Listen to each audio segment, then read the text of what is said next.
Actress करिश्मा कपूर के पूर्व पति संजय कपूर की 30,000 करोड़ की प्रॉपर्टी पर विवाद बढ़ता जा रहा है। संजय कपूर की तीसरी पत्नी प्रिया के खिलाफ करिश्मा के बच्चों ने दिल्ली हाईकोर्ट में अपील दायर की है, जिसमें कोर्ट ने प्रिया से दस्तावेज जमा करने की कहा गया है।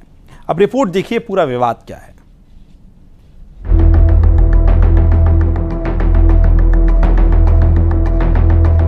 एक्ट्रेस करिश्मा कपूर के पूर्व पति संजय कपूर की अभी 3 महीने पहले ही मौत हुई है, लेकिन उनकी करोड़ों की संपत्ति पर विवाद खड़ा हो गया है। जहां एक तरफ करिश्मा और उनके बच्चे हैं, तो वहीं दूसरी तरफ संजय कपूर की तीसरी पत्नी प्रिया।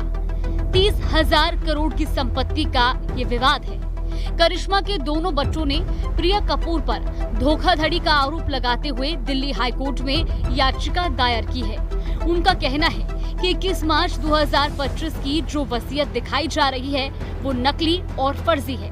इस केस में उन्होंने पिता की संपत्ति का बंटवारा, हिसाब किताब दिखाने और उनके इस्तेमाल पर स्थायी रोक लगाने की मांग की है।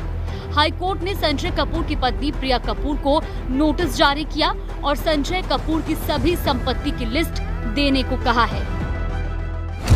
The suit will be registered now and they have to make certain discoveries about the assets, personal assets of Mr. Sanjay Kapoor, and the matter is now fixed for 9th October. करिश्मा के बच्चों की तरफ से आरोप लगाया गया है कि प्रिया ने कई जानकारियां छुपाई हैं। उन्हें शक है कि वो संपत्तियों को बेचने या हड़पने की कोशिश कर रही है। वहीं प्रिया कपूर ने दलील दी है कि करिश्मा और बच्चों को 1900 करोड़ की संपत्ति पहले ही दी जा चुकी है। फैमिली ट्रस्ट से करिश्मा के बच्चों को पैसे ट्रांसफर किए गए हैं। करिश्मा के बच्चों के वकील महेश जेठमलानी ने कोर्ट में बताया कि दिवंगत संजय कपूर की मृत्यु के बाद बच्चों को बताया गया कि कोई वसीयत नहीं है, लेकिन बाद में एक मीटिंग में अचानक वसीयत का जिक्र किया गया, जिससे संदेह पैदा हुआ। वसीयत में करिश्मा कपूर और बच्चों को लाभार्थी नहीं बताया गया है और जब करिश्मा कपूर की ओर से वसीयत की कॉपी मांगी गई तो कहा गया कि पहले उन्हें गोपनीयता समझौते पर हस्ताक्षर करने होंगे।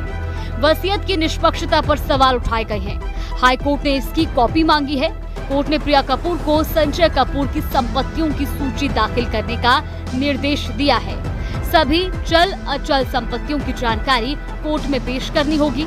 2 हफ्तों में जवाब दाखिल करने के निर्देश दिए गए हैं। मामले की अगली सुनवाई 9 अक्टूबर को होगी। Bureau report, news 18।